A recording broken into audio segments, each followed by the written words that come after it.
Today we will learn about bar graph.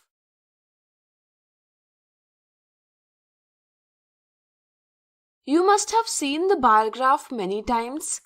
Like here, this represents India's literacy rate in percentage. Looking at this, we can compare the literacy rate of given years. The elevations of various mountain peaks of the world are shown in this bar graph, so that we can compare them. Similarly, the result of the State Assembly election of State A is shown in this bar graph. Looking at this, we can compare the seats won by different parties. Let's understand this bar graph.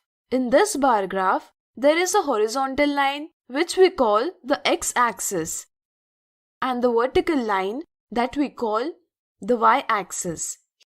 Here, party is on the x-axis and the number of seats is on the y-axis. Simultaneously, the scale is also shown here, which tells us that 1 unit on the y-axis means 10 seats. The vertical lines of uniform width are drawn at equal distances. These are called bars. All the bars in the bar graph are of equal width and have the same distance. In the bar graph, the data is represented as the length of the bar. Thus, the graphical method of representing the data, in which data is represented by horizontal or vertical bars of equal width at the same distance, is called bar graph. Let us now know how to read a bar graph.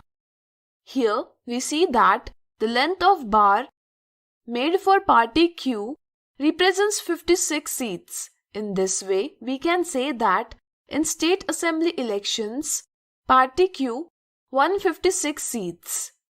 Similarly, can you tell how many seats the party R has won? Think.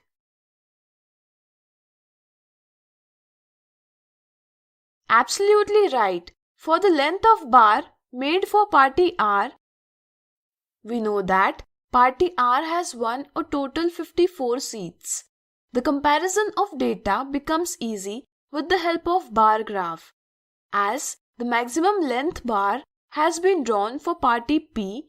Here we can say that party P has won the most seats. Can you tell how many more seats did party Q win than party S? Think. Absolutely right. We see that party Q has won 56 seats while party S has won 44 seats. Therefore, party Q has won 56 minus 44 is equal to 12 seats more than party S.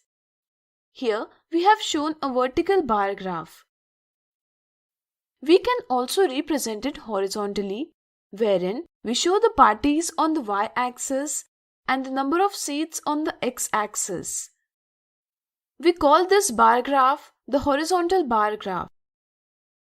Now, let us know how to draw a bar graph with the help of an example. The table shown here shows the lengths of some of the major rivers in India. Let's represent these data as a bar graph.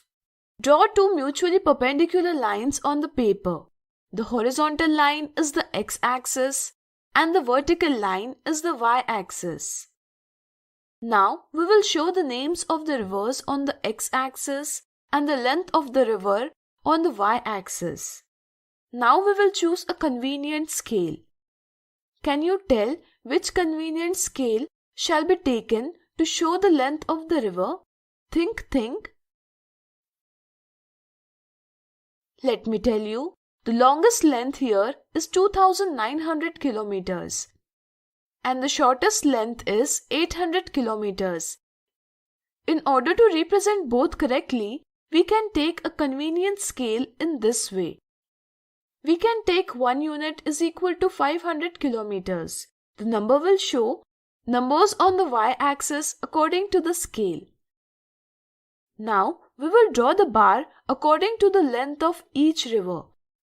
For example, here we have drawn a bar denoting the length of Narmada River at 1300 kilometers. Similarly, we will represent the lengths of all rivers as bars. Remember that the bars should have the same width and should be equally spaced. So today we have learned the bar graph. In the next video, we will see some examples of these.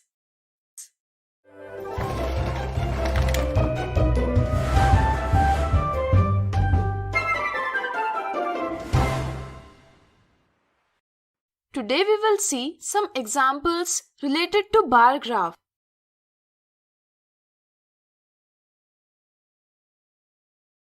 In a school, measurements of children's shoes were taken for the annual ceremony.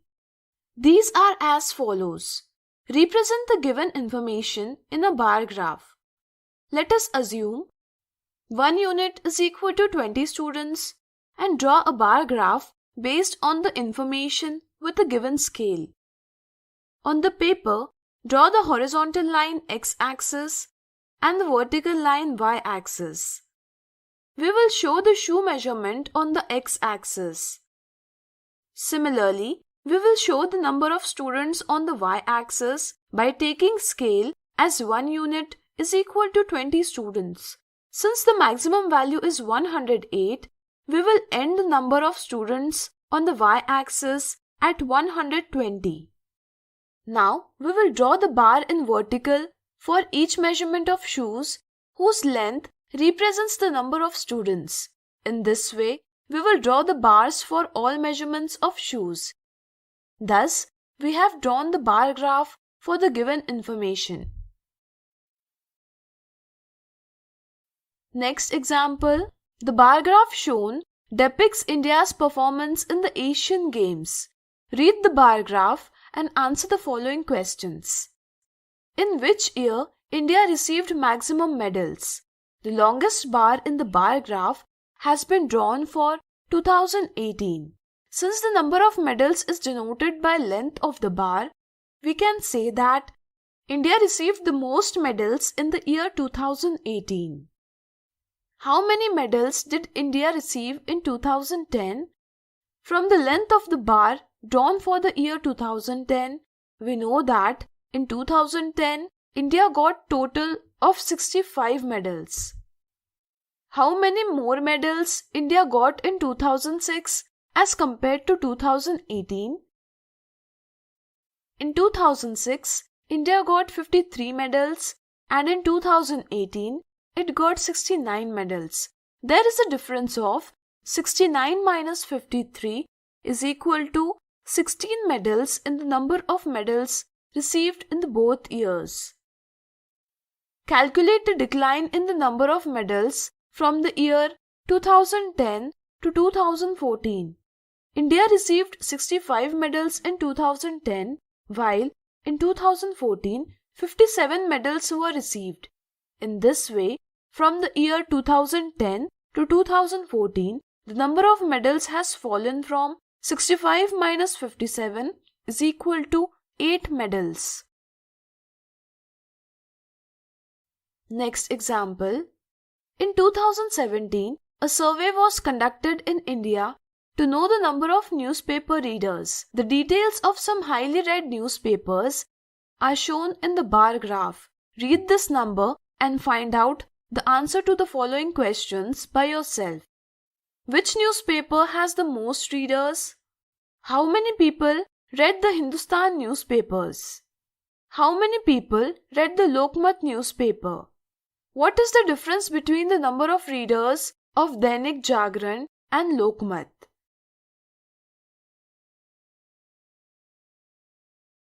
So today we have seen some examples related to bar graph. In the next video, we will see some mistakes related to them.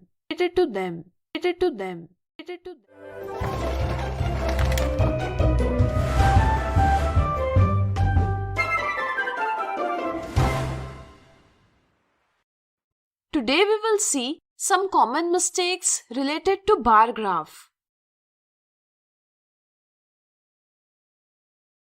The teacher made the table shown on the board and asked the students to represent it as a bar graph.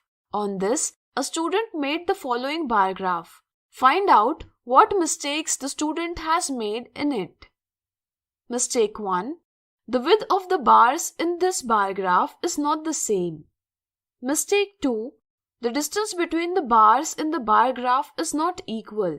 The distance between the bars in the bar graph is always equal. Mistake 3. The x-axis and the y-axis are not named in this bar graph. For this reason, there is difficulty in understanding what information the bar graph shows. Here, the roll number on x-axis and digits obtained out of 10 on the y-axis should be written, with the help of which we can read the shown bar graph properly. Mistake 4. The scale of this bar graph is not shown. Here, we need to take a convenient scale such that we can take 1 unit is equal to 2 marks here.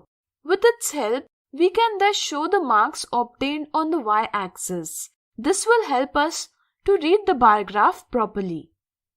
Thus, in this bar graph, we have found the mistakes. These mistakes can be removed and the bar graph can be drawn as follows. Do not make such mistakes while drawing a bar graph. Today we have seen some common mistakes related to bar graph.